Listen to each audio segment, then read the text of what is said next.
Hey everybody, welcome to the stream. We were in a pretty good spot last week. We got sequences of curves put together. These are actual splines. I feel really good about that. Um, and I think that, if I recall correctly, we got all of them. So, hey, welcome to the stream.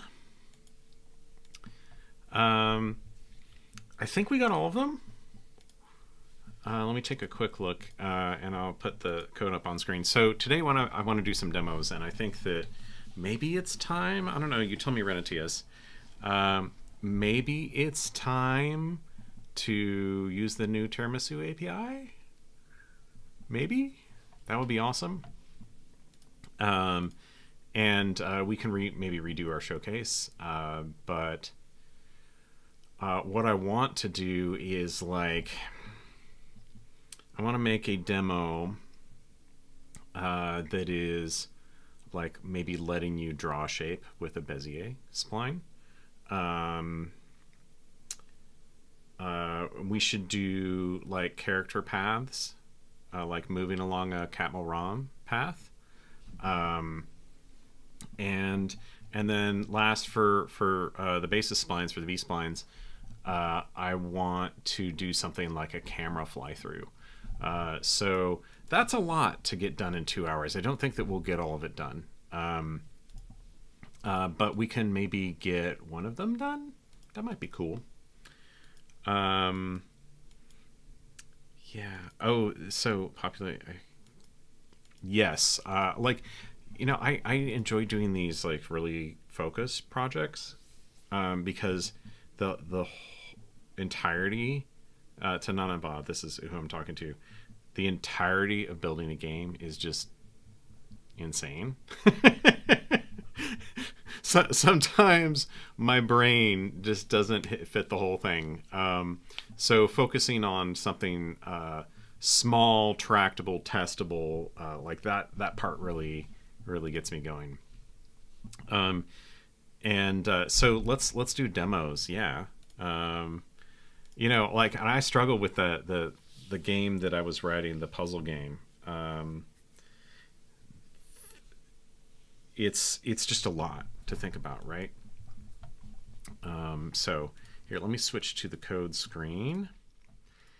All right, so this is where we were last time. We've got the constructors for sequences of curves in each of the three that we've defined. So we can do that. Let's do a demo. So I think that we'll go. We had this running last time. I think it's good. So much in my history. The Gleam run and Luster dev start. I want to see this is still working. Make sure I didn't break anything. And then we will. Yep. Okay, so that's the Catmull ROM, that's the Bezier, and that's the B spline.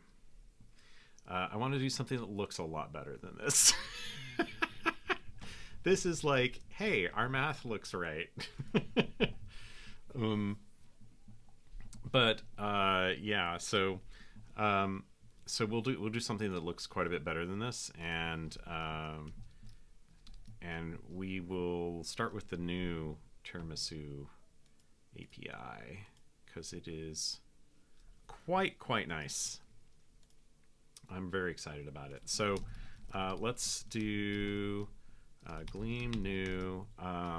What do we want to do first? Because I think that if we do a Bezier demo, which is just like I'll probably draw a shape or something, the problem with that is I'd have to implement picking, and I don't know that I'm ready to do that. So maybe what we do is Catmull ROM, and we'll have something trace a path in in a 3D space. Or maybe we do 2D and just use that as the XY or the it'd be probably XZ coordinates of the transform for the thing. And we can just set it on a loop and just have it trace the path, and we can do debug lines in the to show debug lines, debug points to show the curve. That might be good. So I have a very early. So let's do cat. Let's just call it CR path. Let's say catmull rom path. We'll call it that. I'm gonna sleep now. Have a good night, Nanaba. Thank you for joining for just a few minutes. Okay. So let us. I actually want to close all, and we'll just open this up. How do you recommend I add this? Run a TS. I was just gonna throw it in here, but we have multiple dependencies, so let's have a look at your demos real quick. Run a TS Tiramisu. Okay. So like basic scene. Obviously you're gonna use path. I'll use a get demo. So we need, of course, standard lib. We've already got that. We need luster, quaternion vec. Okay. So we're going to add luster. And we're going to, what is it? D-D-dev. Luster dev tools. Yeah, the vec. Can I specify a path? Nah, it's just hex packages. Okay, so Gleam add. I don't know that I need quaternion, but I'll put it in there anyway. Luster dev 2s, and Tiramisu. Okay, so yeah, let's do splines, and we'll say path is ... Okay, and we're going to do Tiramisu, and let's see, is it just GitHub? Is that right? How it does it? You know, I'm going to copy this business as well because I don't want to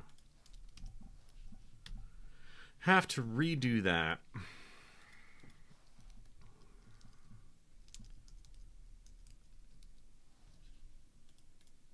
I've forgotten how to do that. It's been a while.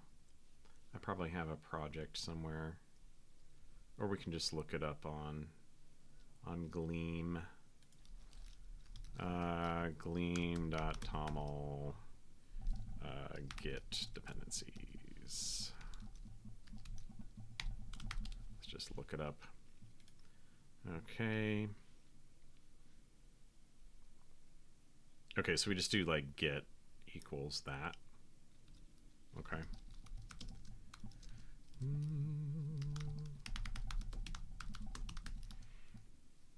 Renatias Tiramisu.get,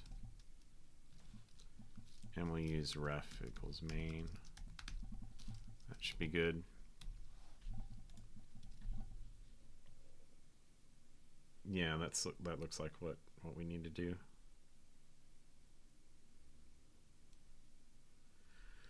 Okay. That works. And it doesn't like it. Let's do Gleam deps download.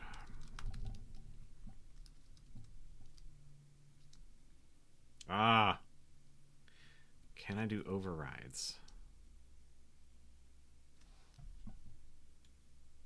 it's not gonna work.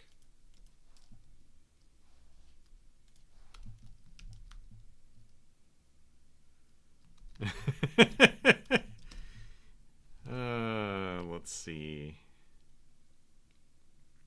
Like, because cargo you can do override a particular dependency and point it at something specific. But I don't know that Gleam's dependency manager lets you do that.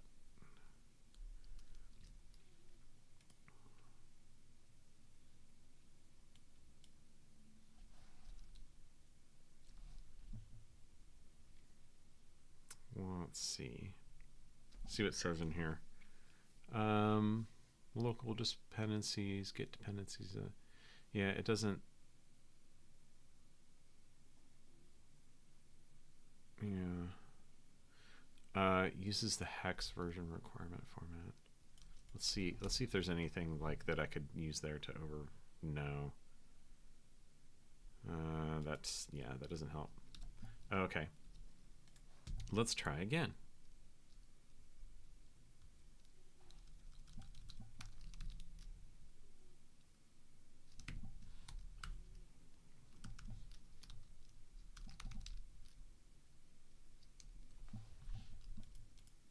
Oh, well, it helps if I save.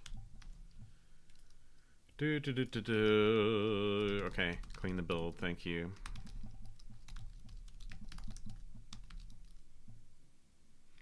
Yeah, that's maybe something that, like, if you're building these things that rely on one another and you want to develop them locally, maybe that's something that Gleam could do better, allowing package overrides. But that's kind of complicated functionality. I can understand if they didn't want to add it. So, cool. Okay, so we've got that. We don't need Gleam IO. Let's just follow the pattern of your example. Yeah, you can get rid of the style sheets part. Oh, really? Okay. Is it just you put the style sheet in your project because it's all Lustre now? Or is it just, it doesn't need that?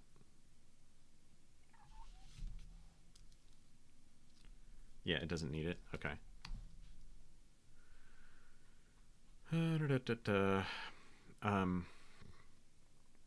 This is still needed though, correct?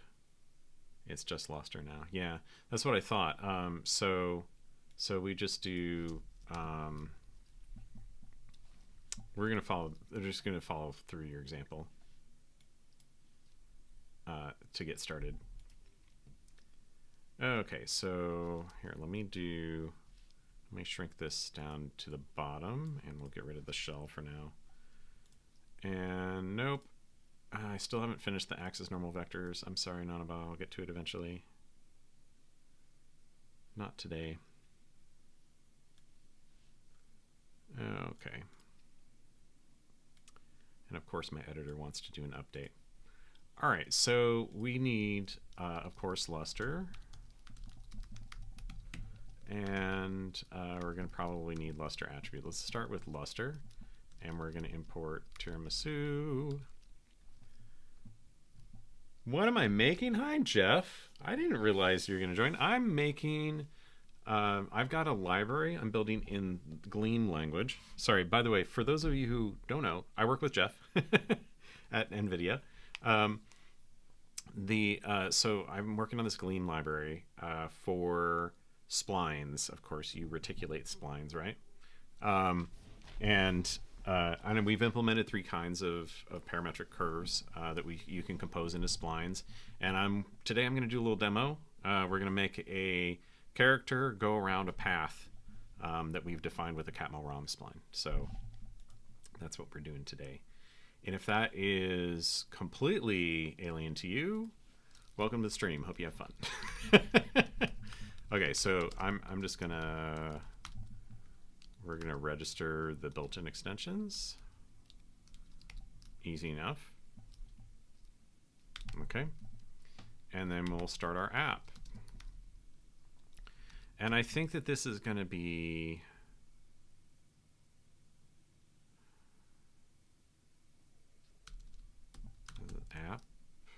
application. Yeah, so we're going to need init and update and view. Very cool. I want to get into some game development at some point.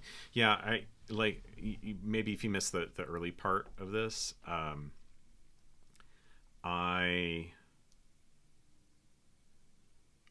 over starting in November because I was trying to do it for the game jam, the Gleam game jam.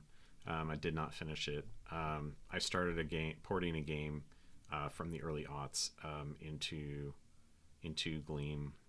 By the way, this all runs in the browser. It uses 3.js, so it's very portable. And let's see. Let's just generate those functions. And so then I got into doing some other things that were really that I wanted to be able to do during the game jam, and I didn't get to. So one of these things is splines. I thought that would be fun. Okay, so typical Luster tiramisu thing. I needed to find a model. And I don't know what it's going to be yet, so we'll just put an empty thing in here, and this is going to be model. And we need to define message.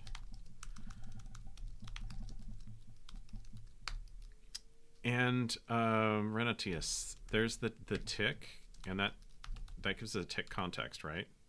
That's the new way. Okay.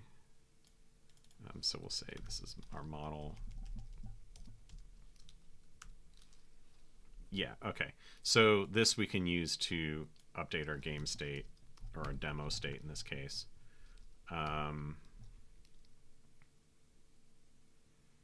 So yeah, that's not helpful, Gleam. Okay, so this is going to be the model. And this is going to be the message.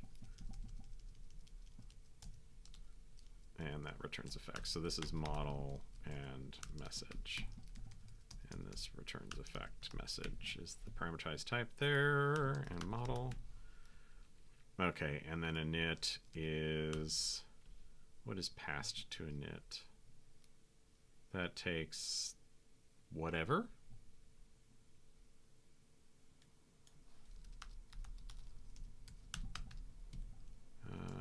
Message. My other favorite Sims launch message is optimizing baking temperature. Yeah. Well, that reticulating splines comes from Sim City originally. So yeah. All right. I'm sorry. I'm gonna have to. This one doesn't have an init, so we're gonna have to back ourselves out to a different example. The interactive would, because you've got to set things up. Okay. So there's all the message types. Okay, init update view. So init if flags. Okay, and they're unused. I'm guessing that's something that like Tiramisu doesn't yet do. I don't know.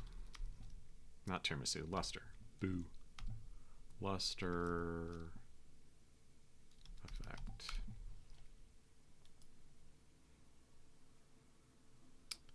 Okay, so I actually need to fix that. Up here, is it target JavaScript? And then that'll fix the server. Okay, now it's just complaining that I didn't do anything with it, which is fine. Okay, and then we'll do let assert okay luster.start app and use that selector. And oh, these are the flags. So yeah, no, it's telling me what to do. So this type, yeah, that's the flags, and then the model and the message. Okay. And this is the, just doing the Elm model. Okay. So let's have a look at how this one is initialized. We constructing a model. We're not sure what we're going to have in there yet. But then we do a tick subscribe, and you wrap the tick context in that message. Okay, so we're going to do that initially. So we're going to say we're just return a model. We don't know what this. Let's do this, and then we can adjust the constructor later. If I can type. Okay, so we're going to do tick subscribe. And we'll do main scene, just like that we did in the example. Okay, I want to move this up. Okay, and then in our update, we need to handle that message. Not sure what we're going to do there yet, but we'll figure it out.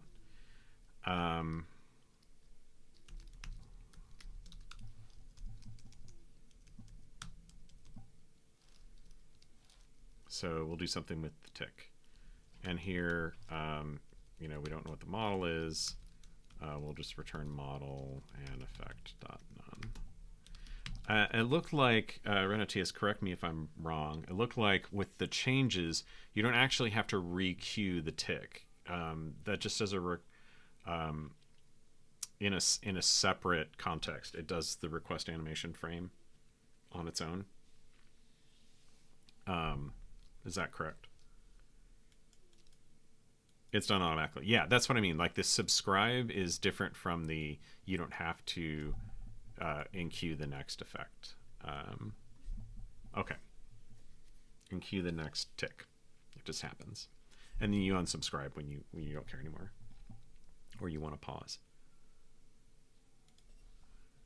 Okay. So now the big difference here. Okay, thank you. Thank you, Renatius. Excellent. The big difference here is we have the view is actually just the luster view. And you throw custom elements in it. So let's scroll down and look at one of the examples.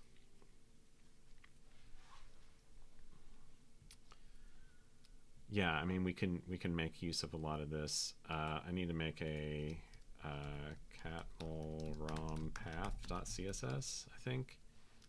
And we'll just like import tailwind. Done. Okay, good enough.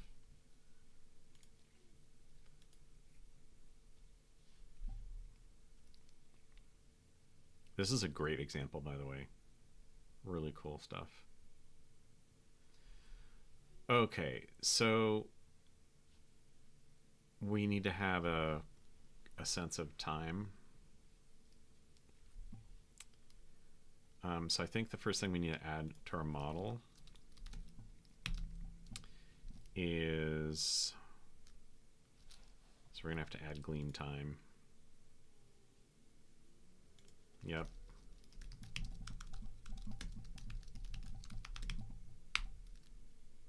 That is no longer part of Tiramisu, is it? It's not a dependency anymore, is it?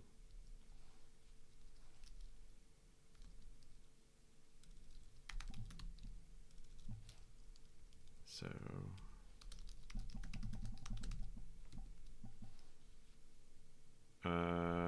no, it's duration. Gleam time duration. There we go. Oh, it still is? Okay. So this tick context, what I want to do is add it to the duration. That'll be our first step here. So now we're going to say time is duration dot milliseconds 0. We'll start with 0. And what we're going to do is we're going to pass that. We're going to use that as an input to the t value on our catmull rom spline. The other thing I should probably do here is construct the spline. So we'll say path is going to be a splines.spline. And Okay, and this is going to do, what type does that require here? It takes 2 type arguments. Let's go back and look what I did last week. Okay, so A is the type of curve, and P, yeah, P is what it's projected into. Okay, so the type of curve is going to be splines, let's say,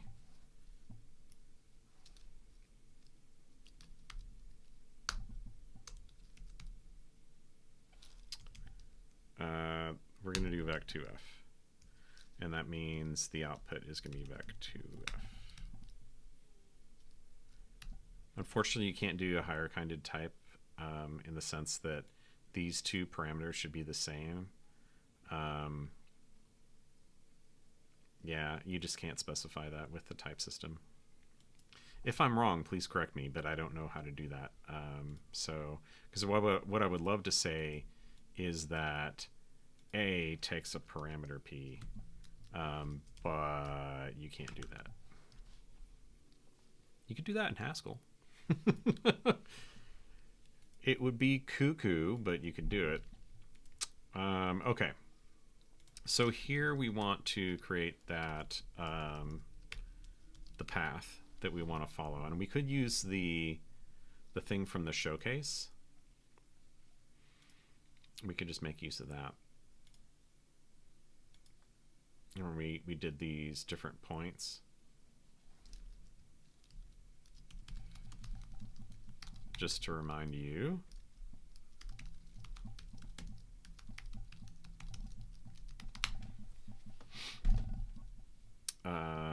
This is wrong window. Okay, so this is our demo. This is the Catmull ROM spline. So we could make our character follow this. And that would be a pretty good demo, except I want to do it in 3D. So what we'll use this as like the XZ coordinates, and the Y will just be 0. The other thing that we can do too is we can use the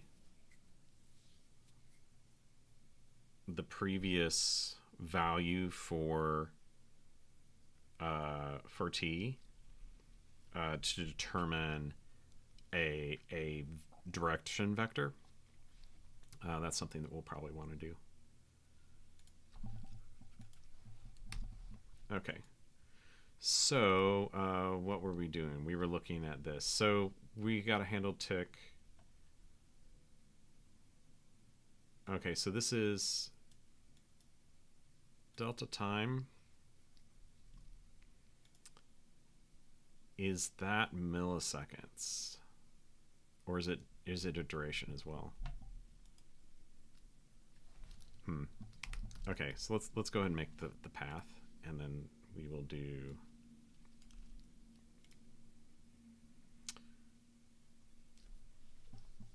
it's a duration. Okay, so I can just do duration add to it.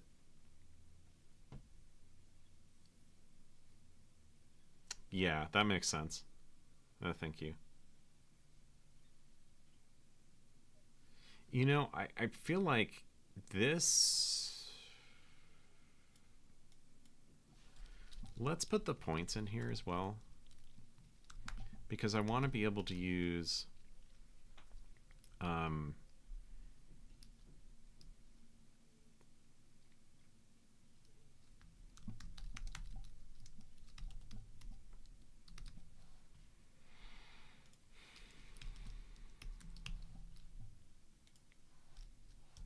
okay, points is going to be this, and let's actually pull it out,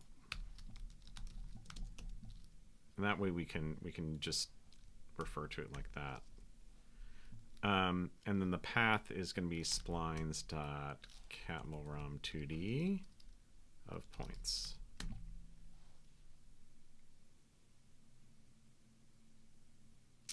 And we're going to have to do let assert, which is fine.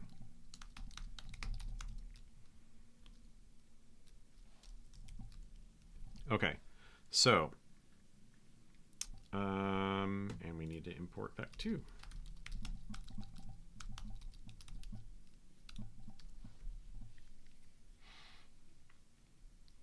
Okay, so we basically just copied over the thing that we did in the other one, and we've put it into our model.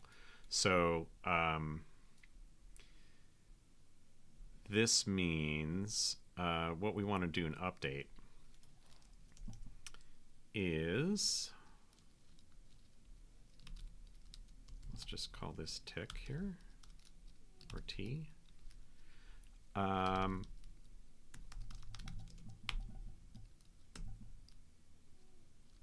I see.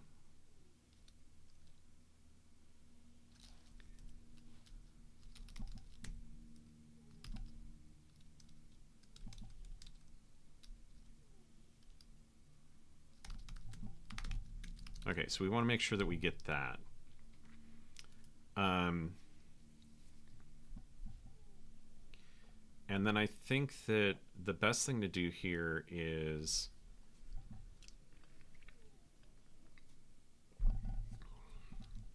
we want to compute what the t value is.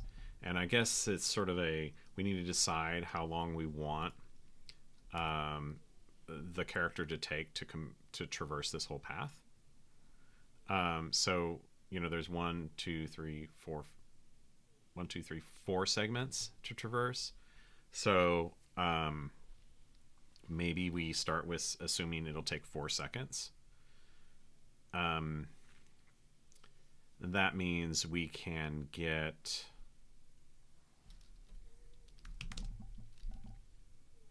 a t value here.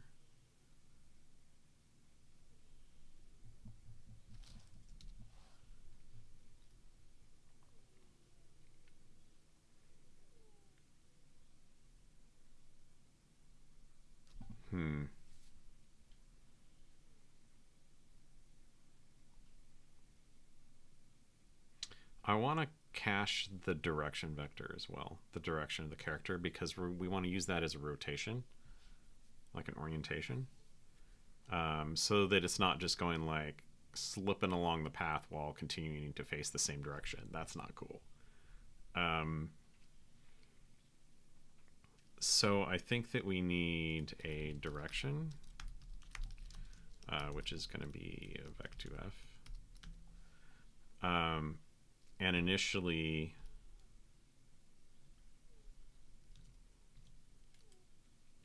you know, this could be a quaternion, actually.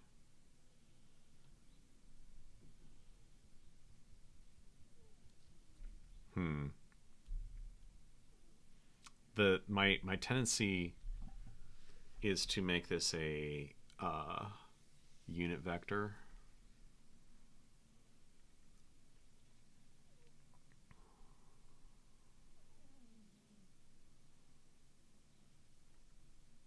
And how might I change that into a rotation? This doesn't do that.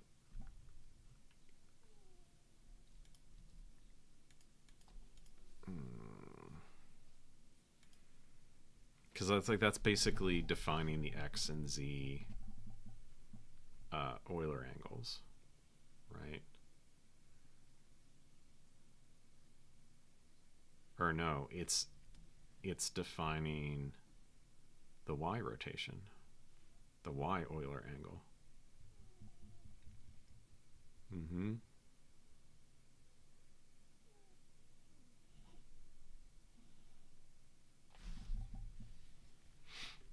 Okay. What does vec give us? Let's look at vec2f. Yeah, okay, so angle. So we could pick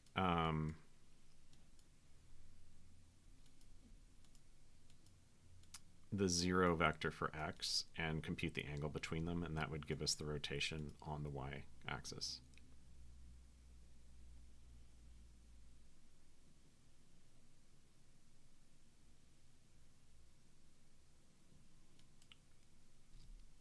Okay.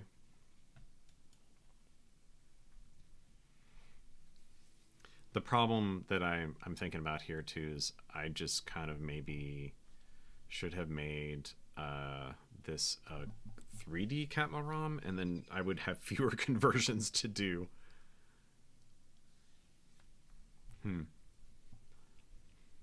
The other thing that I would love to do is actually over here make some type aliases that I could reuse.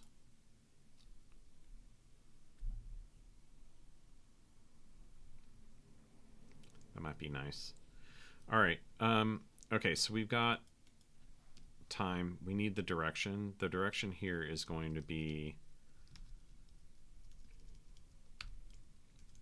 and it keeps putting that on one line because it's too short.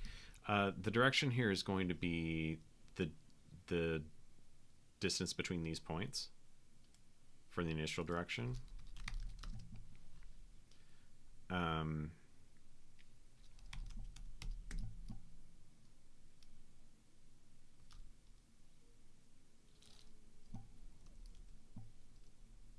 Perfect. Thank you, Nanaba, for making that so easy on me. Okay, so I'll just put these two in there. And that'll give me a normalized vector. Perfect. Okay, and then what we can do is, since I haven't gotten that merged yet, we can say const positive x is a vec2 of 1.0 and 0.0. Okay. And then what we can do down here is compute the angle, and we'll use that on the transform for the thing. Okay, so so in our tick, we need to compute the next time value, and this will go.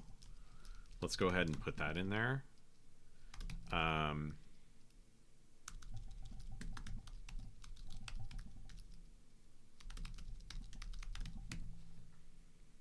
So to get the direction, so we're gonna set the direction.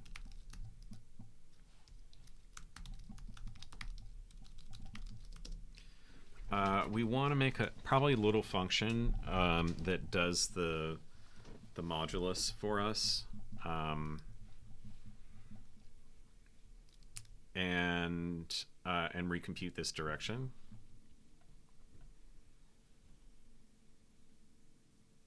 Oh no, it's fine. Don't worry about it. Thank you for jumping in and answering things for me. Okay, so basically what we're going to do is we want to have a function that gives us the t value, and given a duration. And this is going to just give us a float. So we'll do duration to seconds,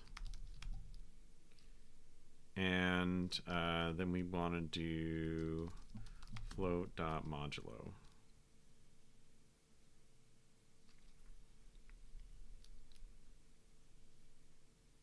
The divisor will never equal 0, so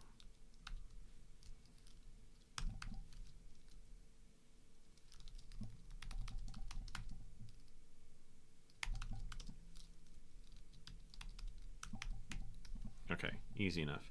So now we can say to do. No, I said to do, please. Okay, so we want to get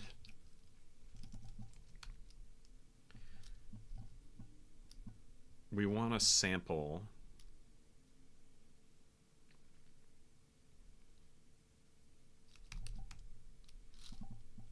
we basically want to do this again, right?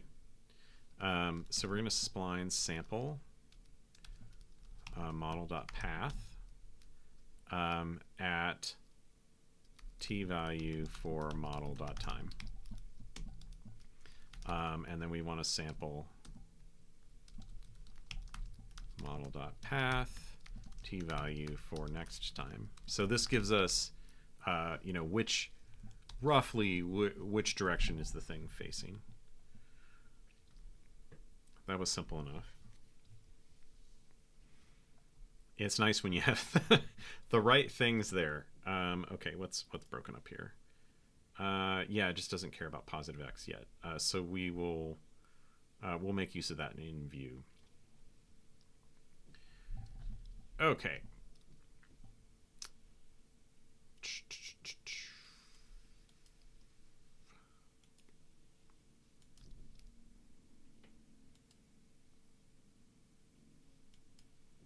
So if we, did I add quaterny to this? I did not. We're going to go ahead and add quaterny because I think that I'm going to use it for converting that angle into a quaternion that we use for the transformation. So I think that that's what we're going to do down here. All right, let's get the basics going. So I think that we have enough in our model now to do this thing. So let's start defining the view.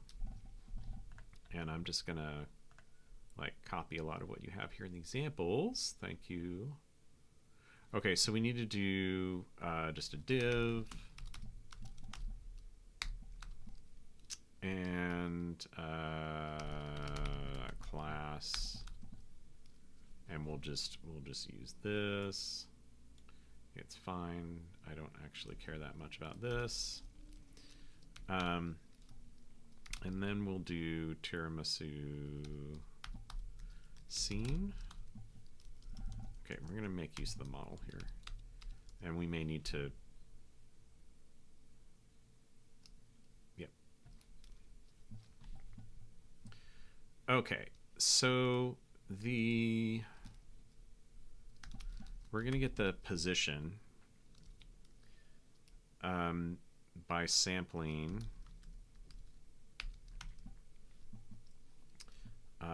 the model path at the t value of model.time, right? Okay, so that gives us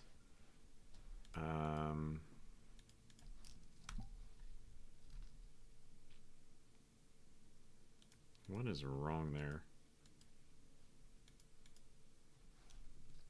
That's what's wrong. Okay, so that just gives us a vec2 float.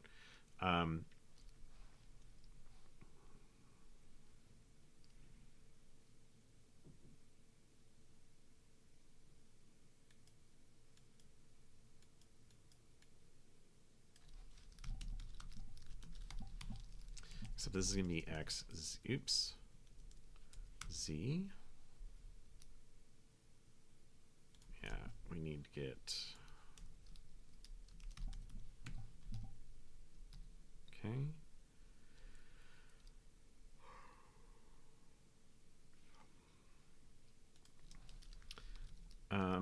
We're going to say y rotation is going to be vec2f angle between positive x. I guess it doesn't matter. Well, we'll find out. If this is wrong, it'll be facing the wrong direction. It'll be facing like off the same amount or exactly opposite. So we want to use the model direction here. So that'll give us the rotation to create the quaternion. And then this will give us the x and z coordinates, and the y will just be 0. So I think I just want to put in a sphere. So we're going to make the main scene first.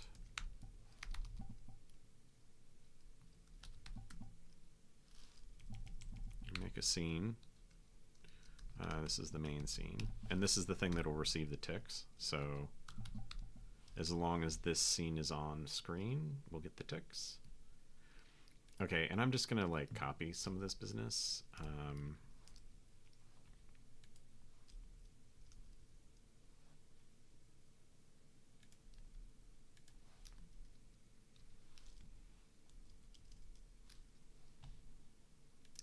and then it needs some contained things. Okay.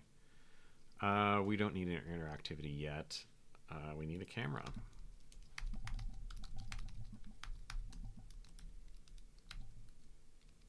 We'll call it main camera. I'm assuming that these are the same like ID things that we had to do in the previous version of Tiramisu. So let's just, okay, so this is position. Again, I'm just going to copy this business.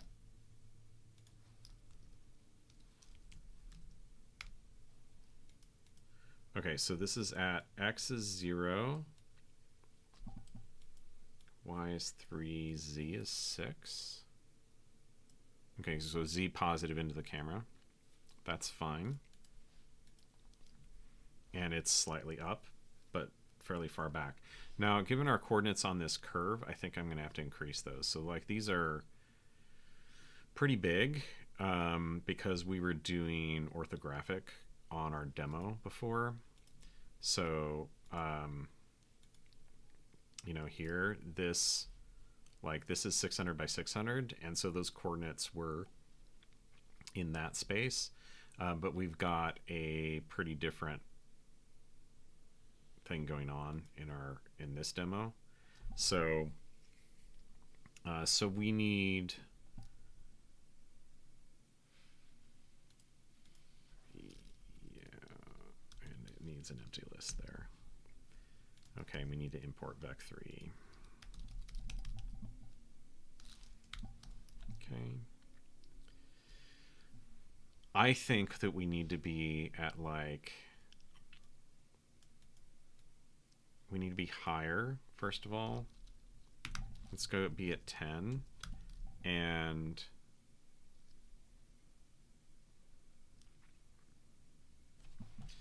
if we look at this is negative, this is positive. So we probably want to be beyond this point.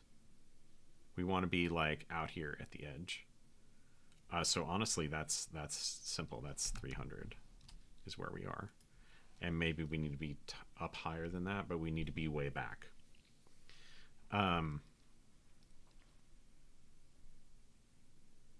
Does this do we need the looking at?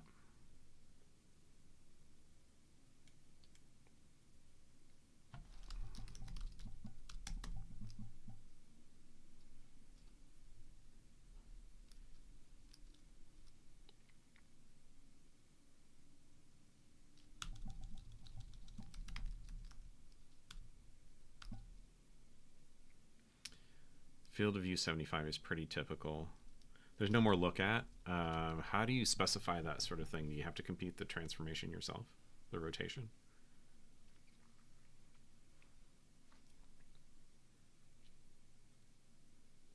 Because that just computes like a rotation, doesn't it?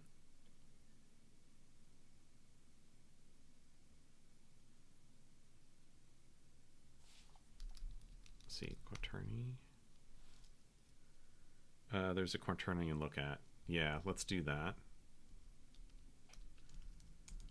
Look at. Looks from one direction toward a target direction. Why does it take 3? Okay, current forward direction. Target. Oh, okay, I see. Forward target up. So we'll do, and that gives us transform dot rotation quaternion.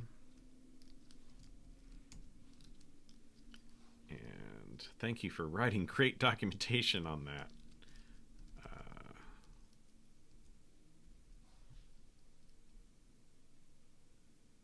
Forward.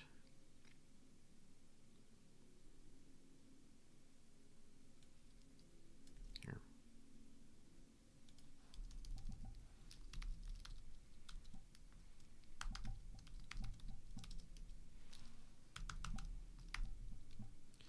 Okay, so this takes, first direction is forward direction, usually 0, 0, negative 1. Yeah. Wouldn't it be nice if I had finished those unit vectors? Could have done vec3f dot negative z. Okay, and then this is, yeah, so we want to use the, we'll put this in a variable here. Let camera position is that. And we want to be at camera position, and up is vec3 of 0, 1, 0. Thank you for that help. Okay, so position is camera position, and quaternion is look at. Okay. So at least, you know, maybe it was probably fine. I just wanted to make sure that we have we're looking at the correct thing when we run this. Okay. So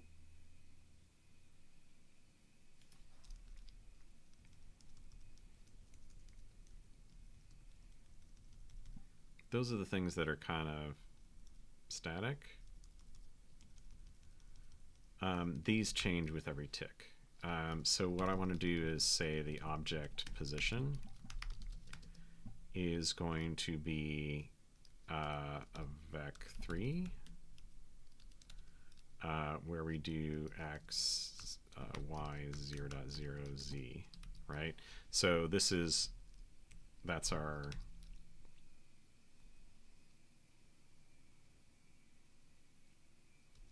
that's where it is, based on the path, right, that we just sampled. And then we want to say object rotation is going to be quaternion from Euler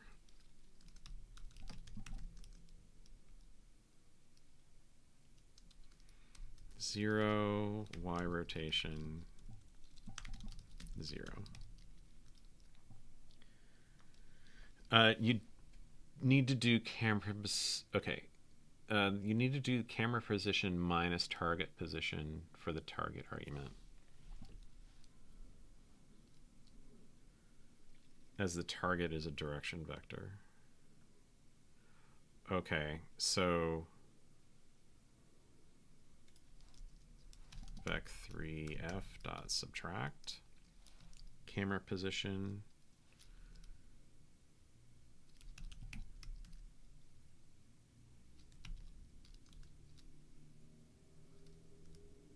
so it's really actually in this case is just invert invert the camera position. Okay, thank you for that. That was probably going to be something we would mess up.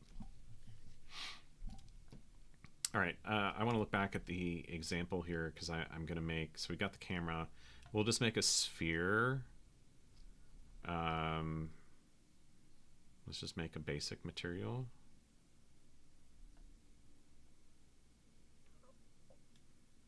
Make this a little bit bigger so I can see it. Okay.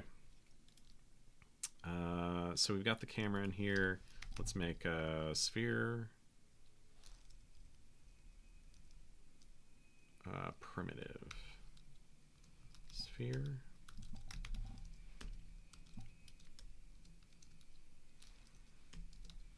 Okay. So we're going to do that. We need material. Let's do a, I'm going to have to put some lights in here as well. We'll just make a Phong material. Primitive sphere. Okay, and this is the number of segments in the sphere, right? Wait, the target is, oh, it's the other way around? Okay. Like that. So it's just the negative of this vector. Simpler the better. Yeah, yeah. Okay, we're gonna make this by size 10. I'm not gonna specify everything, of course. Okay, so here's the important part.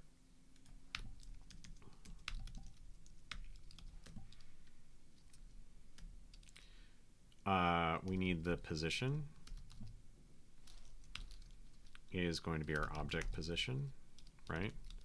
And we need the rotation. Quaternion is going to be an object rotation. And we'll just make a color.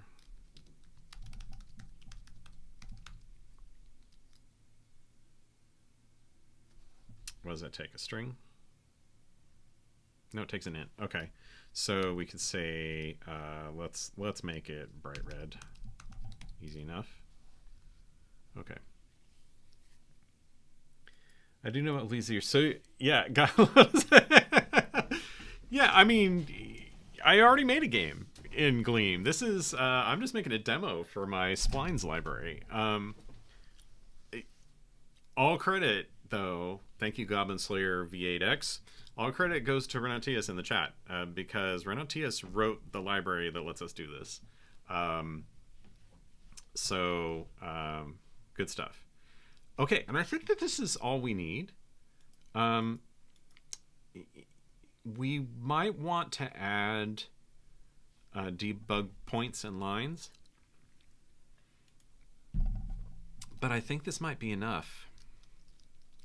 So let's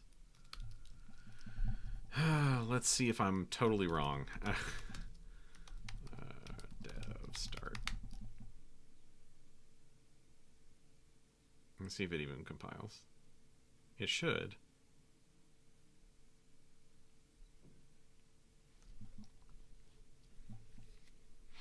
Okay. So let's flip back to here. Okay, so it is moving along the path, but we've got some problems. First of all, I need a light in the scene. It's just like black. It's not lit. So let's look at, it's kind of important to add lights. So let's add an ambient light.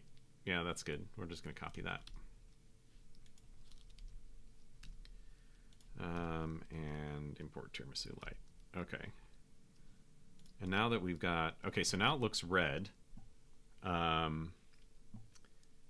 once tried doing something similar in Erlang. It was hard. You make this look easy. Oh, well, thank you. I mean, the advantage we've got here is that Gleam compiles with JavaScript as well as Erlang. So I don't have to do anything extra to get it to run in the browser. But yeah. Okay, so I think part of the this is good. I think part of the problem is our camera orientation is just bad, right? So I want to, let's see, camera position. We're going to put it way up at like 150. And now you can kind of see, and it's hard to tell because we don't have any like spatial orientation, but you can see it kind of coming toward the camera, which is what we want. Let's put it up even higher. And then I think that we want, looking at that example again, we want to get directional light. And I'm going to have to change the position on that because we want shadows to be cast, and that will mean that we need the ground here. So we'll copy this and modify as necessary. Okay. So so the position of this needs to be like, that's not bad. The Y needs to be way up. So like we'll put it at 250. And the Z, yeah, that's fine. Okay. Now we're starting to get some definition on our sphere. You can see it's darker on the bottom because of that directional light.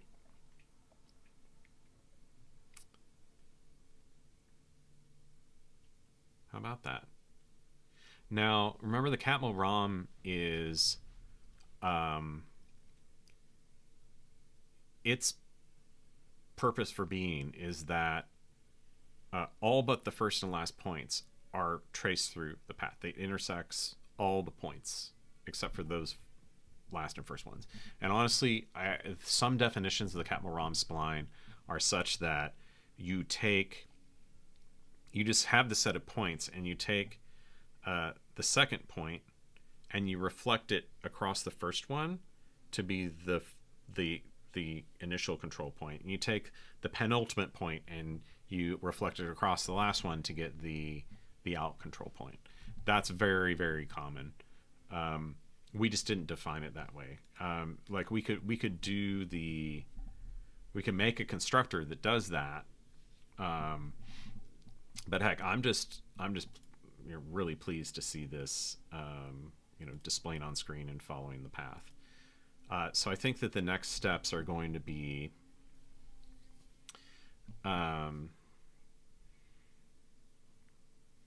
I want to use something as well that'll show us, and I'm going to change this to a cube because I want to see the faces of it and see it change direction. The sphere, it's uniform all the way around, so you can't tell if it's rotating correctly. So let's look at the primitives. Yeah, this doesn't have a cube in it, does it? No. Okay. Well, let's get out of the examples here and look at the source. Tiramisu primitive. So box. Okay. Easy enough. So we can say box. And this takes a vec3. And let's maybe make it non-uniform.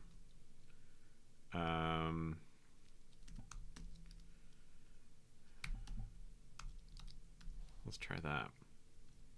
Except it's not a cube. Let's call it a box.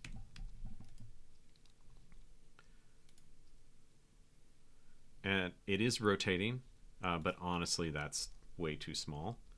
So let's like double it in size.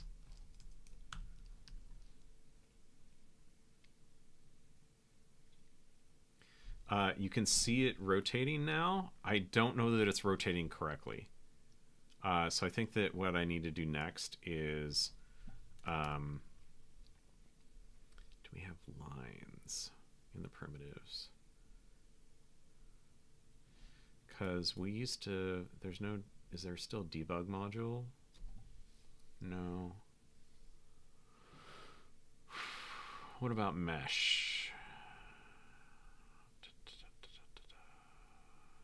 No. Nope. I missed the debug lines. What we could do is make, well, first of all, I want to get a plane on there so we can see the shadows as well. So let's go back to that example.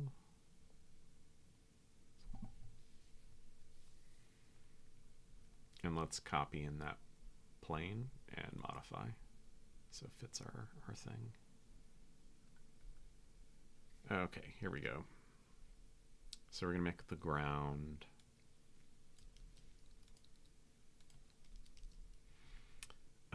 And this plane needs to be super big. So we're going to make it 1,000 by 1,000.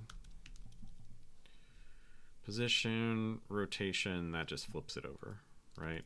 And this is receive shadow true, because we always want to receive the shadow.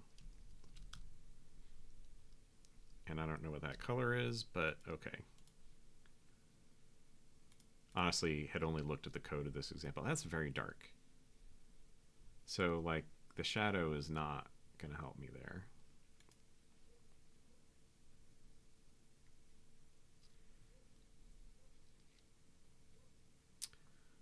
One thing that might be interesting is to...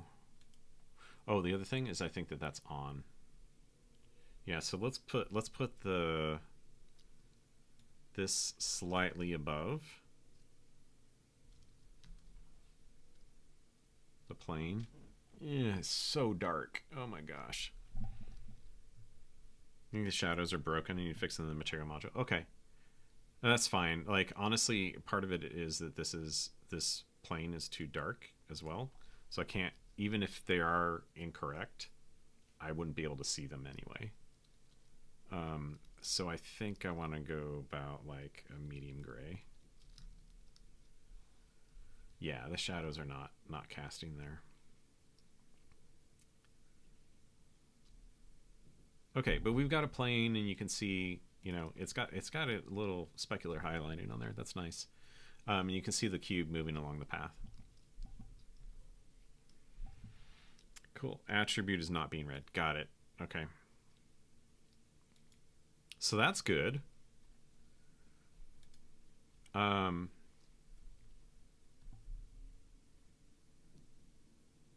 Yeah, it's weird that like what you're seeing here is when it takes this turn, this first turn, it's spinning the opposite direction that it should. Because like it starts facing this, and then it turns around rather than continuing the turn. So that's, I don't know, maybe a flaw in how I'm computing the angle. And I don't know that I know the math to fix that. Let's put that down at 10, so it's a little bit closer to the plane. Okay.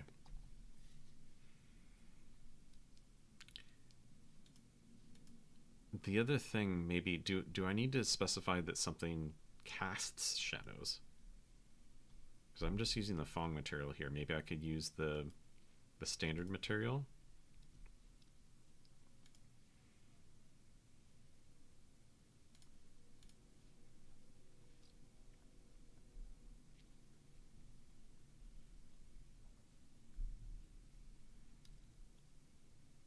I don't know that that matters. I think that's only for shading this thing. Okay. Oh, I need to put cast shadow on there. Maybe that's the problem. Unless that's not being read.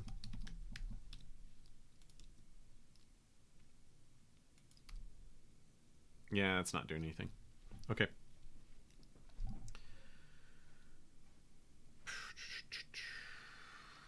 Both are needed, yeah.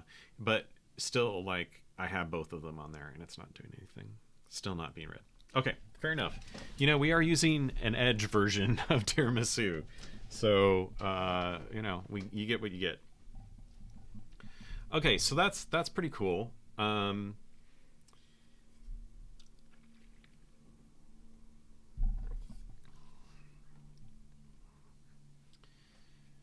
Yeah, so we have something following a path.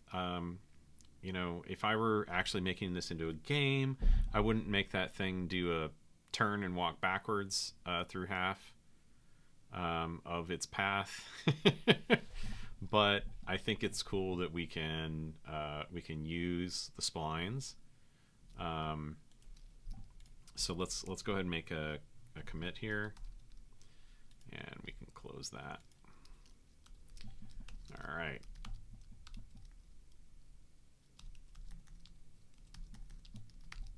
Okay, examples. This will probably break when we go, when Tiramisu actually gets tagged or the API changes, but I think that maybe it makes sense to pin it for now rather than have ref main. Okay, so let's pin it to that SHA.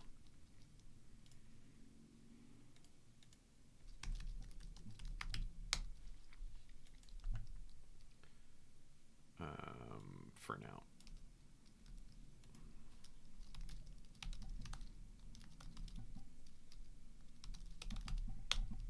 Okay.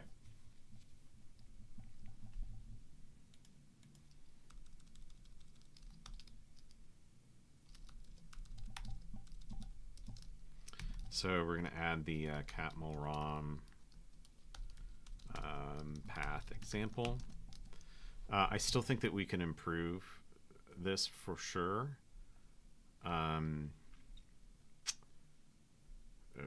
Specifically with getting this angle.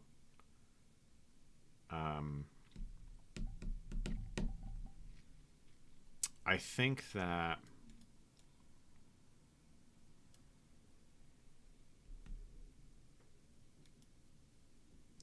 this is fine, like conceptually. It's just, it's doing that weird thing around that one knot in the path. Okay, I'm gonna push. It's doing a backflip. Yeah, it's like, yeah, I was going forward, but I'm gonna moonwalk the rest of the way. It's fine. You know, I suspect that with the way that works, there's probably a particular mathematical anomaly right at that knot that I haven't thought about very carefully. Probably for small delta t. That's probably what's happening. Or it could be that, my math is inverted here.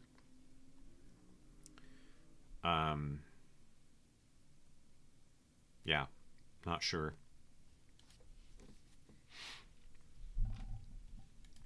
Okay.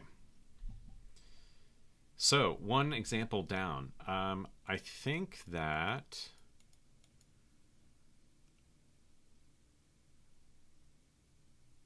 what we might want to do, I almost want to, we're going to make a new one, right? I kind of don't want to start from scratch, but it's not going to be that bad, right? Let's make B spline fly through. Let's do that. Okay. And then we're just going to, copy this business into our new example. Well, not all of it. We're going to copy here down. Okay. Yep. Okay. And then we can deps download. Actually, the language server got ahead of me there. Okay. And we're going to use a lot of the same things, so bear with me as I copy pasta.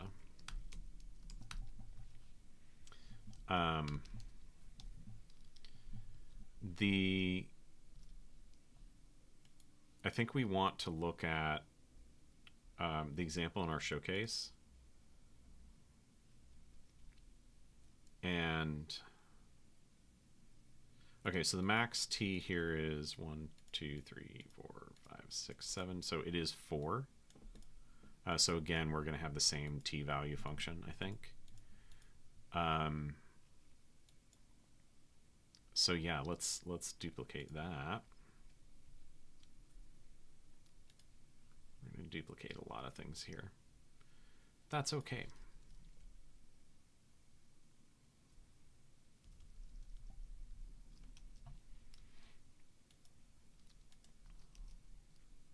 Except we're not going to import catml-rom here. We're going to import B.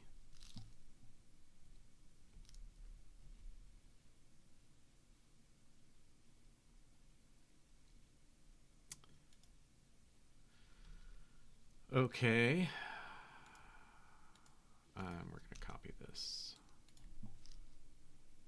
B spline fly through. CSS. Okay.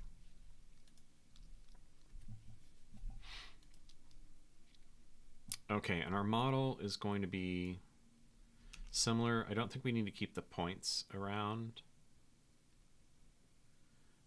Because we're not going to plot them. This is going to be like a camera, right?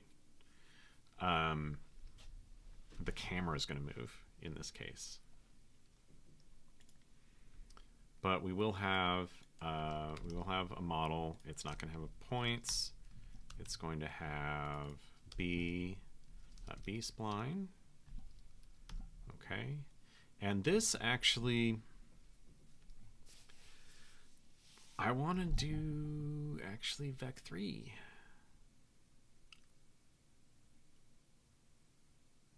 We don't need the direction because it's always going to be facing the same thing.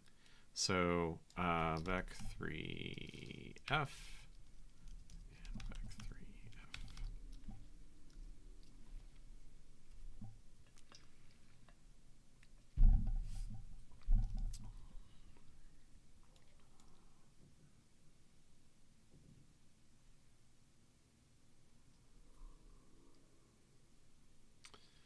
Okay.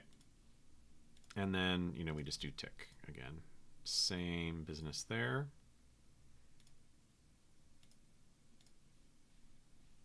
That's going to be our message.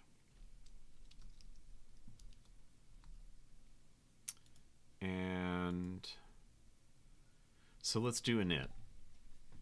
The interesting thing is we're going to have, these are going to be vec3s now. So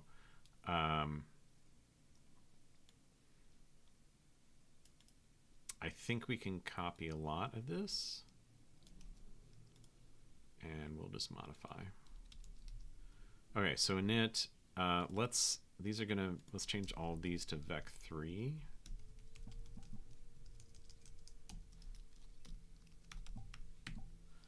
Okay, and now we've got, these will be the X and the Z coordinates, and I think that we need to just put some interest into the Y. So let's start at 0. And let's start at 10. Yeah, let's do it in bigger units. Okay, so then we want to go to x 0, 0, negative 225 there. So let's just go down a little bit. And then we're going back out, so let's go to 125 on the height. So this is going to be kind of going,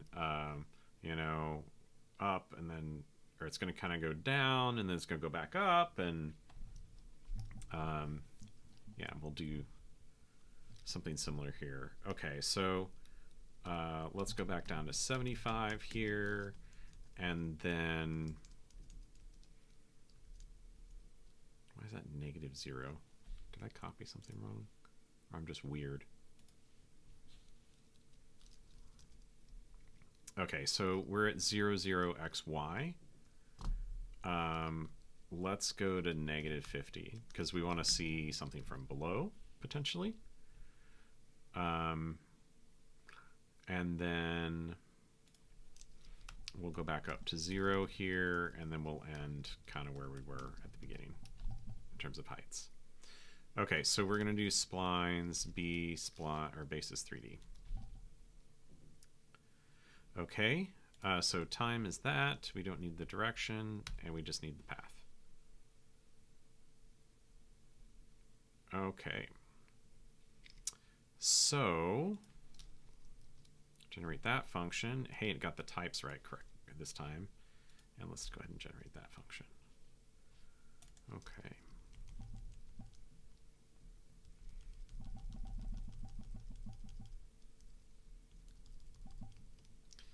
And this,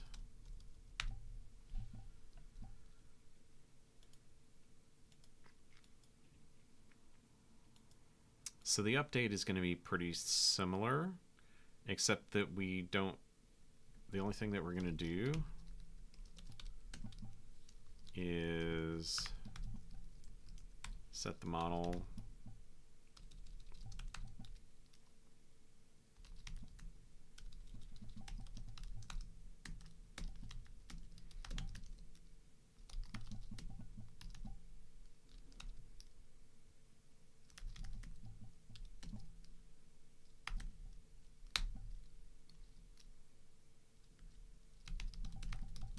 Okay, that's all we need for that one. We just need to update the current time. Let's get our t-value function in here. We're just going to copy that in here at the bottom. Okay. So for the view, I kind of wanted to do a full screen one. I think that that would look better. Let's see, for example.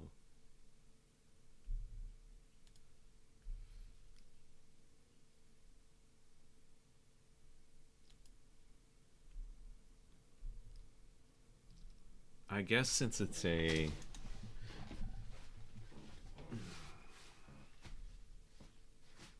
custom element for the scene, we can make it be that size. Yeah. Hi, Chris. In case you missed it, Chris, which I suspect you did, we just did this. Let me run it again. You can have a look. Okay, and I closed it. Localhost 1234. So we just made our object flow along a Catmull ROM defined path, and there you go. And it's orienting itself based on the delta t along the path, which is pretty cool. Although, as mentioned earlier in the chat, it kind of does this little backflip on the first turn, which I don't know how to resolve. There's some math thing there with quaternions that I don't understand, but that's okay. So I'm going to stop that. And what we're going to do now is a fly through with a basis spline, a B-spline. So I'm mostly doing copy pasta right now.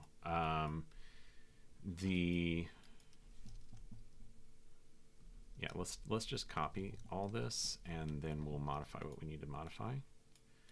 And most of it is going to be, let's keep those lights. I think I'm going to remove the ground.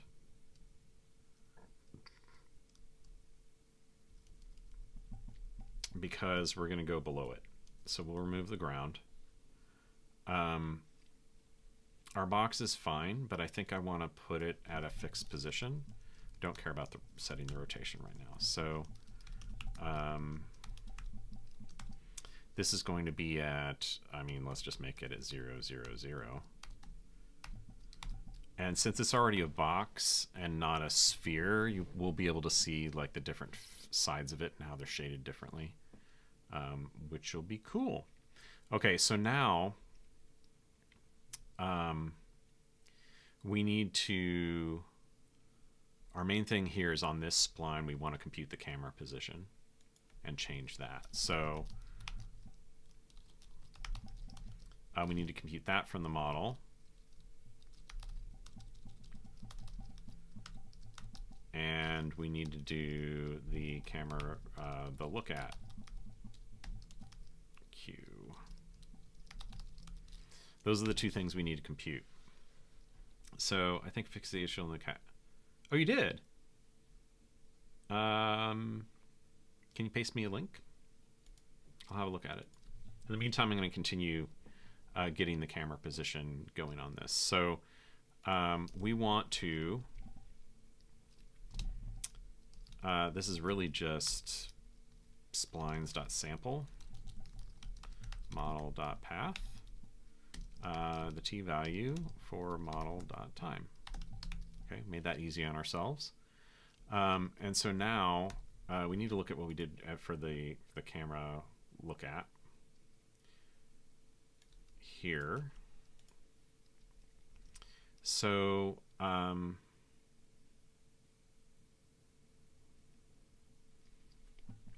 never mind, I expect you to say no. Okay. Well, if you do figure it out later, I'd appreciate it. So the look at looks from one direction toward a target direction. Creates the forward direction to point toward the target direction with the given up vector for orientation. The problem is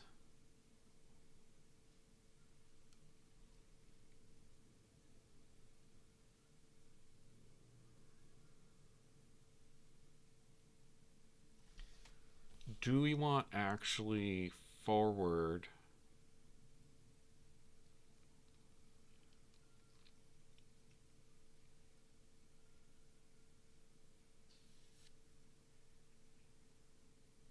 You know, I think this is fine, but we might need to change the forward vector. Here. Let's go look at that.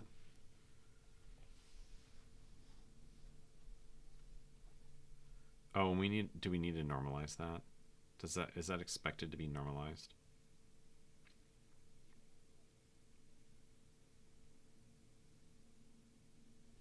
I mean, let's go ahead and do it just for safety.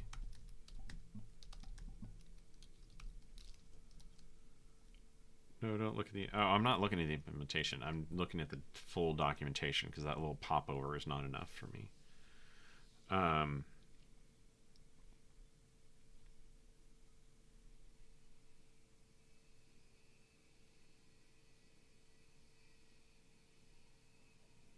Okay. So really the forward and up are just two axes, and the target is what you're looking at. But in the case where, yeah, so if our position is, you know, wherever the spline is, and we always want to look at 0, 0, 0, then I think that this is correct. We're going to find out. Okay.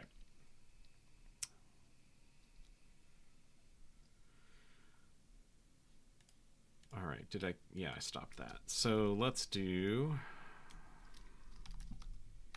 all right, and we've got some warnings up here. I think it's just, we're not using vec2. Yeah. Okay. Start.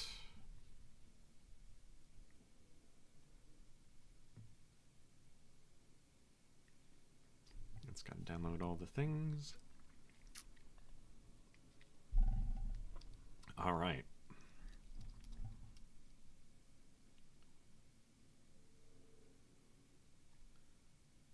Okay, so that's kind of interesting. Not what I expected, but kind of interesting. You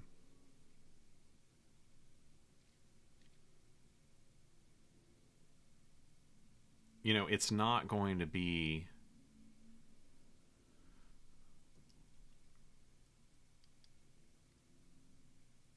I think that's actually correct, because it looks like we're going underneath it. You know, notice how it gets darker as we get underneath it.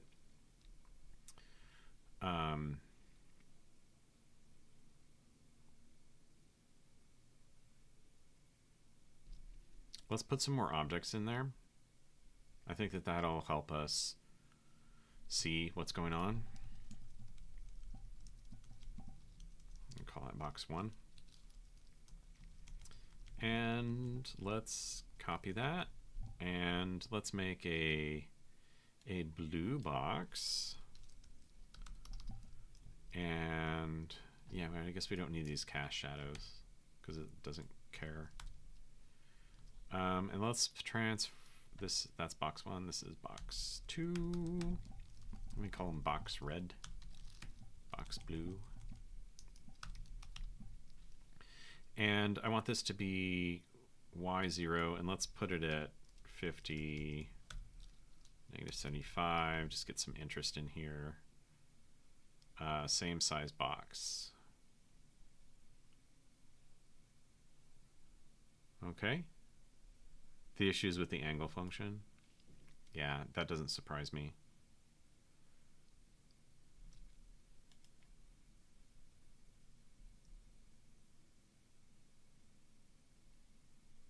Good luck, sir. Thank you, Byte Bishal. Thank you for coming to the stream. Okay, let's put in one more. Let's make a green one because those 3 colors are easy for me to remember. Okay, so we're gonna make a green one, and let's do this at like a -x, -25, and let's make it a like +z 10. Okay, except I didn't change the color, and I don't like that positioning. So let's make it at 50, and we will make it green.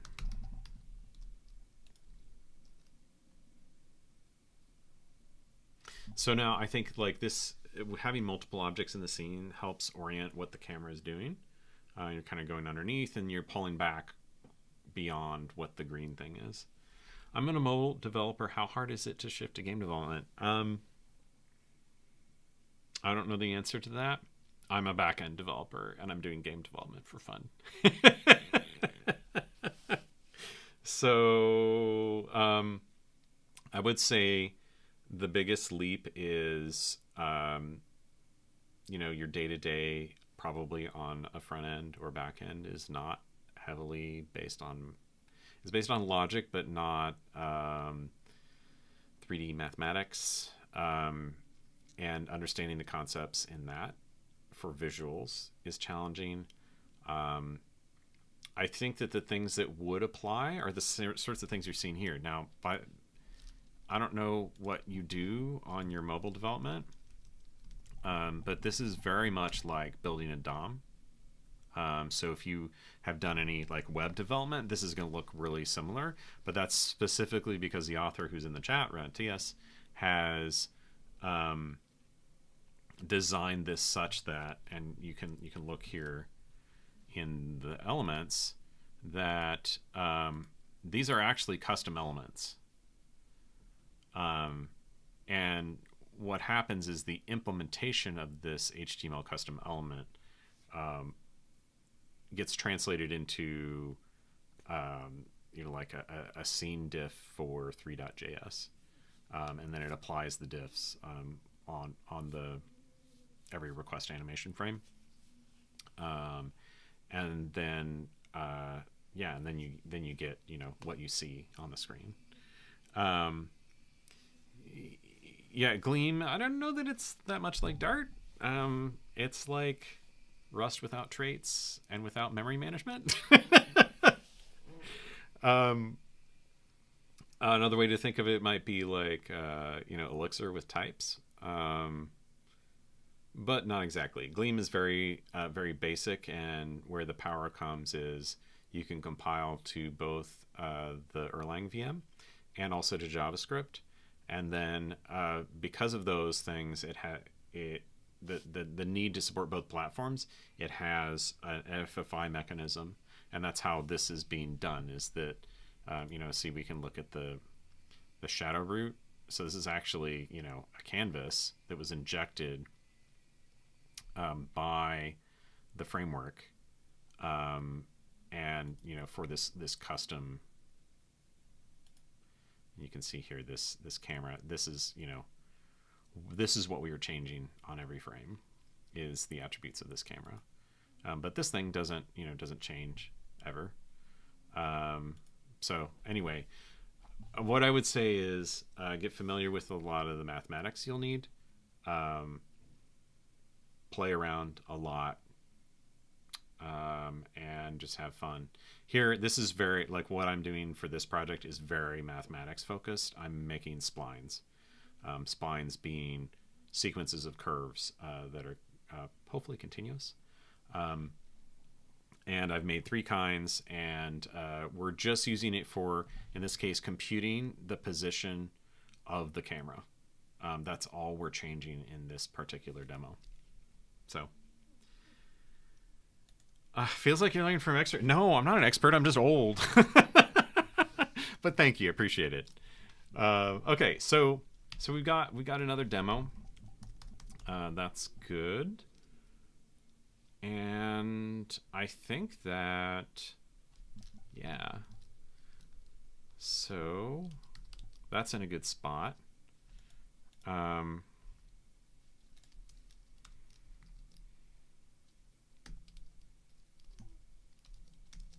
Add B-spline fly through example. Okay, so Renatius, what's wrong with the angle function? Do you have anything for me on that Catmull-Rom path? It's this, right?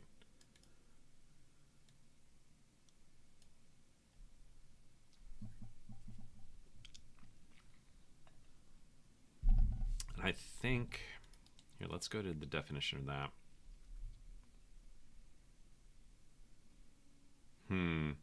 Yeah, what I would actually love to see is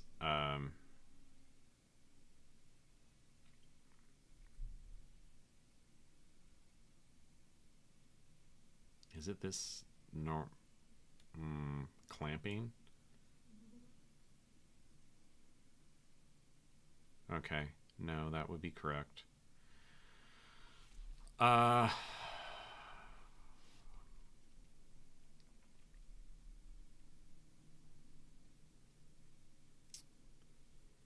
Yeah, the thing is, like, if the direction is already a unit vector,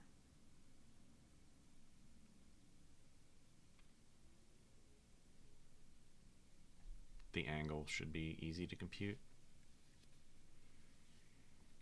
And since I'm just measuring from positive x, it's really like the conversion to polar coordinates is what I want. But that may not be correct. Thing goes 0 to pi. Oh.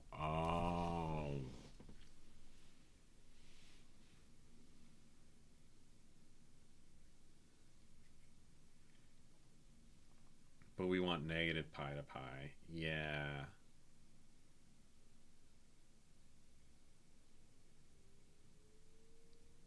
That makes sense. That's why it's doing the backflip. It's because it's not continuous across the whole plane.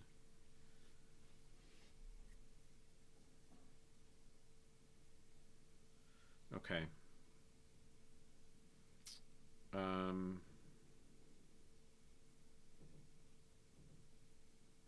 I guess what we could do is look at what's the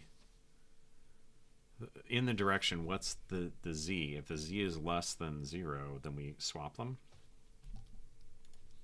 So if we do, we're going to say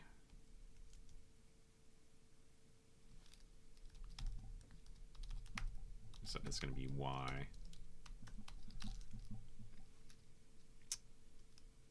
If it's true, then we want nope.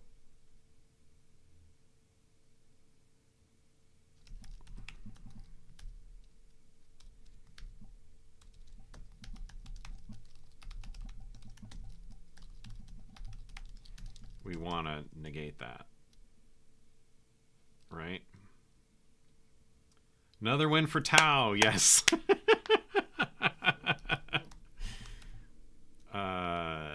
We'll see. Float dot negate. If it's false, then we just want. Does that solve it?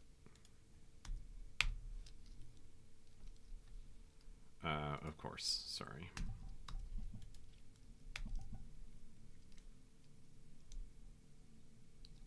And I may have that reversed. Nope, still does the spin. So let's try false here and true here.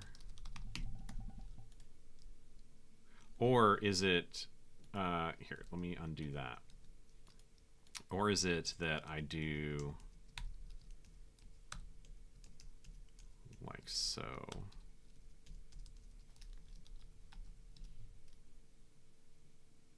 Oh, it still does the spin move. I mean, it's just trying to be fancy. Can you blame it? Look at me, I'm so fancy.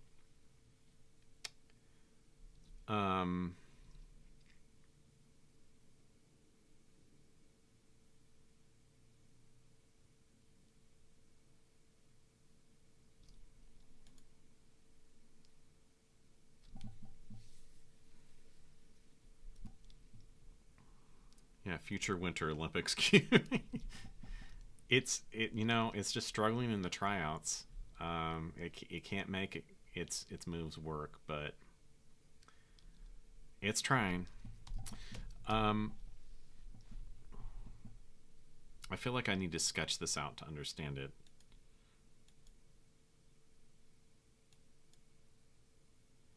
The thing is, the dot product doesn't care about order here. So, which is, you know, what it's using, right?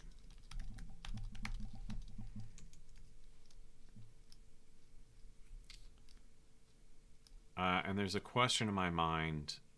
I guess it shouldn't matter if the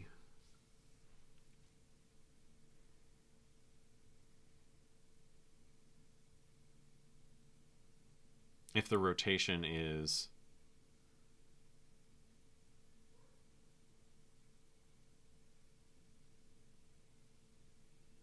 maybe it's not floating on the gate because that would reflect it across the sign. Using atan 2, what's COSS in that? Gives you the angle.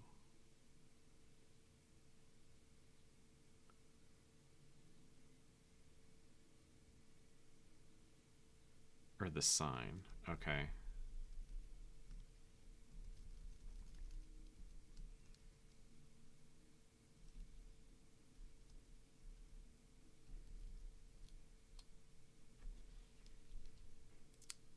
Okay. So let's say maybe we can just Google the maths here. Angle between two vectors. Oh,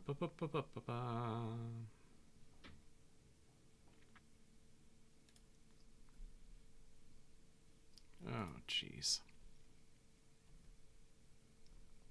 Right, so there's the two different angles there.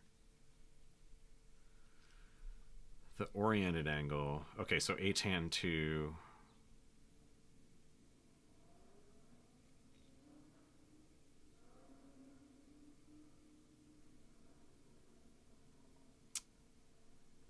Okay.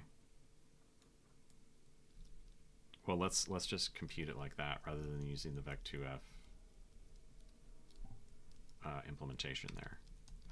Okay, so we're gonna need to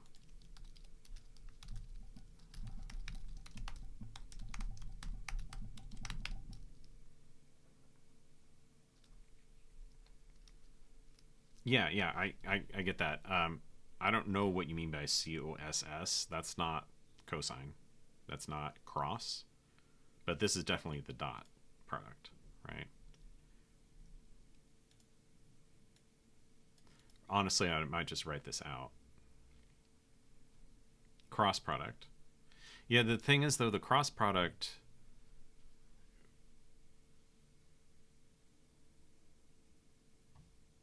The cross product gives you the directionality. Are you going this direction or are you going that direction? Yeah. Okay, so this is probably going to reduce to something really simple.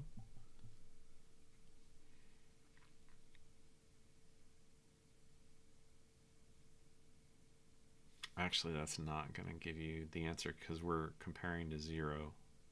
No, positive x. So, okay.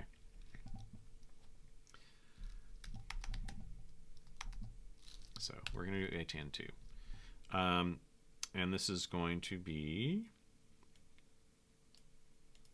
So if we consider it was positive x,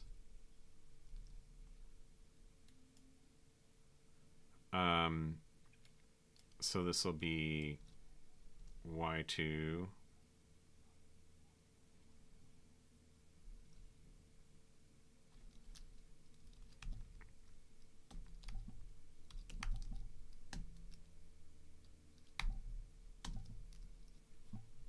right, because y1 is going to be 0. So it's just going to be the y value. And then this is x1, x2. So this is going to be 1 plus 0. So it's just model direction dot x.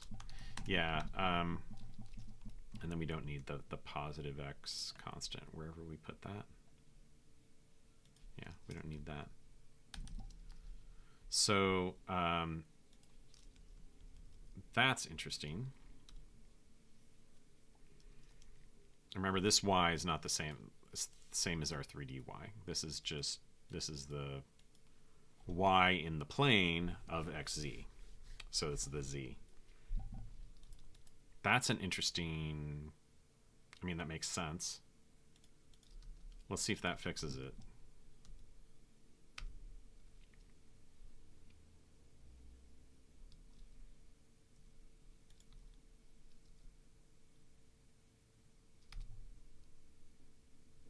No, we're still doing the spin move. So I've got something wrong there. Hey, at least it's still rotating.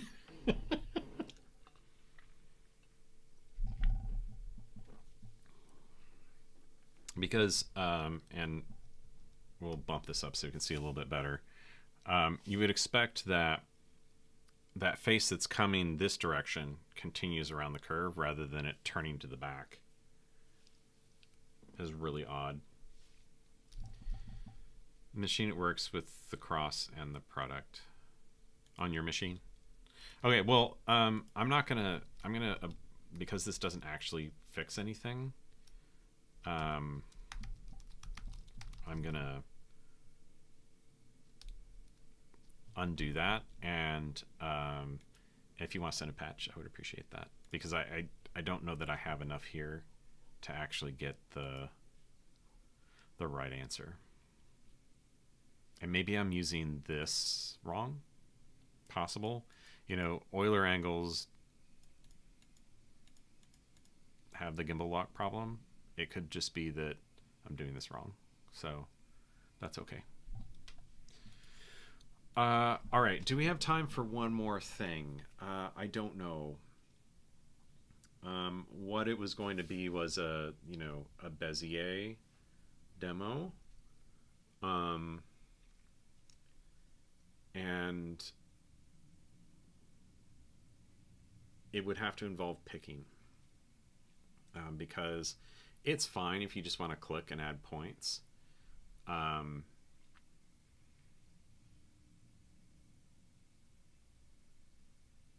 But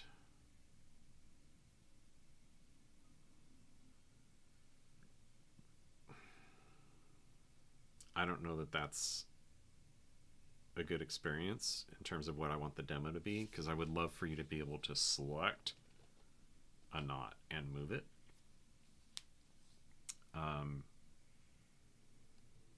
So maybe that's something that I'll do off stream or for next time. All in all, pretty good. There's maybe one more enhancement I could do here that would get us to go into a new version of the library, and I think it's that I want to have some type aliases for these things, because they are just that type signature sucks. And that type signature sucks because I don't have access to that inner type, right, at this level. Now I could say just enumerate all of the different ones,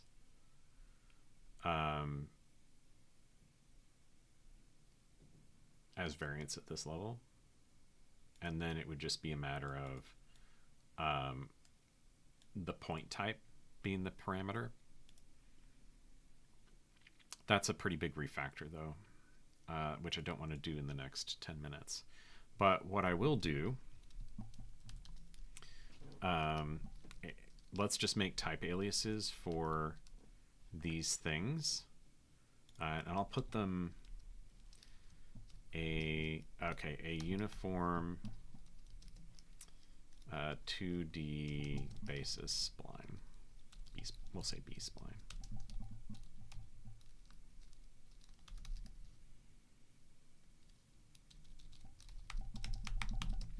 And then we're just going to copy this. So we'll say B spline 2D is that. And then we'll just do something similar down below for the 3D.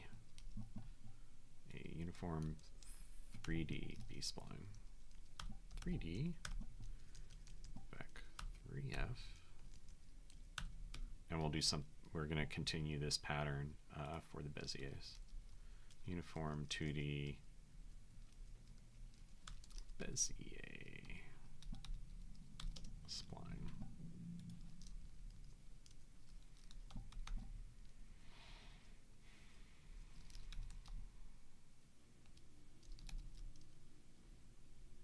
Did I update that? Yeah. Okay. We'll do the same down here, 3D. And this is just to make it so that next time we write the demo code, I don't want to like stab myself with all of the type signatures. And we can just import that type signature or that type alias and use it.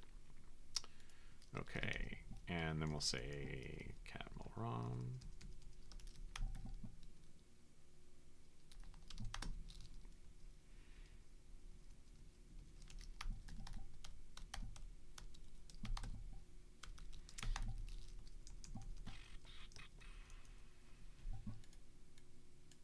Let's just copy this signature out.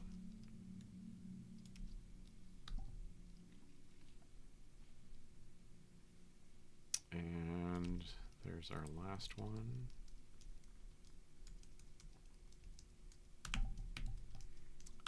It might behoove me to say that this is a uniform cubic, so we're going to put that.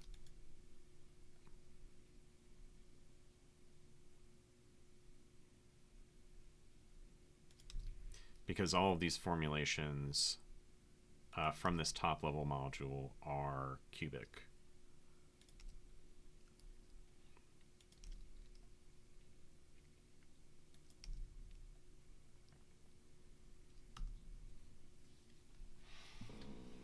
Okay.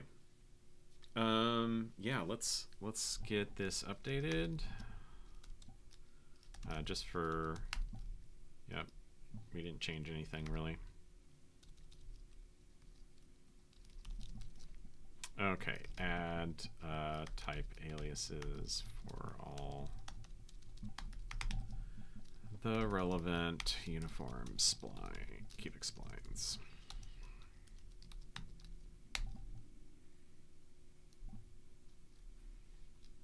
Okay, let's push that.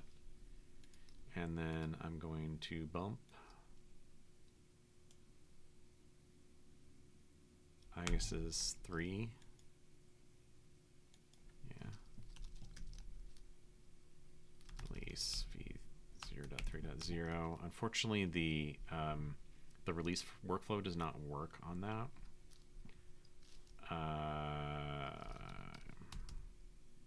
Why am I in this directory?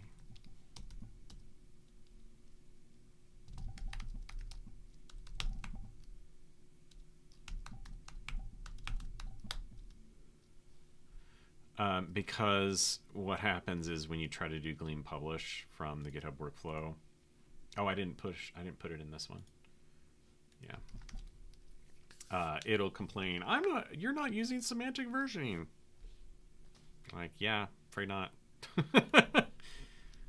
So let's just make sure that it. I've been trying to purge those old URLs from my history, and it's just not working. Splines. So that passes. Need to push. Make sure that this test passes. It's probably going to really quickly because there's nothing in there.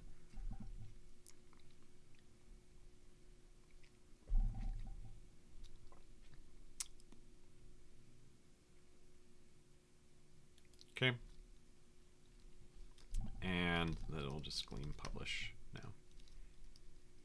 I am not using semantic versioning. I'd be tempted to pipe it to that. Okay.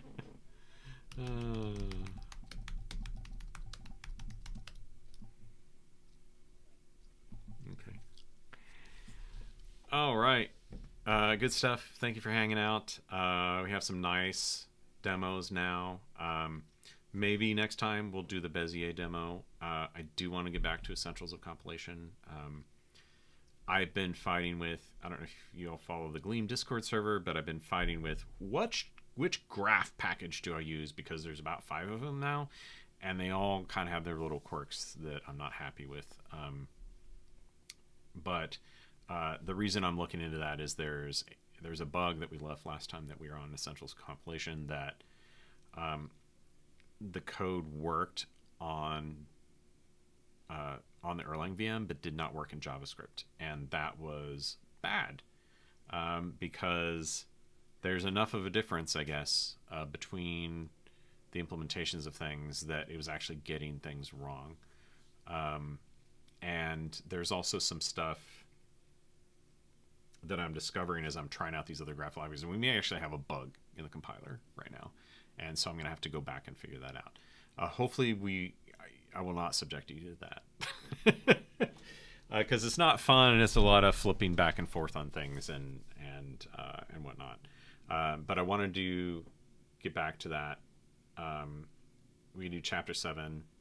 I think chapter 7 is functions, so that'll be really interesting. But this little side quest into game dev was really fun. A 6th graph package? No. I don't want to implement and maintain a graph library. That's the problem. I mean, if you're on Rust, I just use pet graph and say, okay, done with it. I'm good. Because it covers all the use cases I care about. But in this one, we've got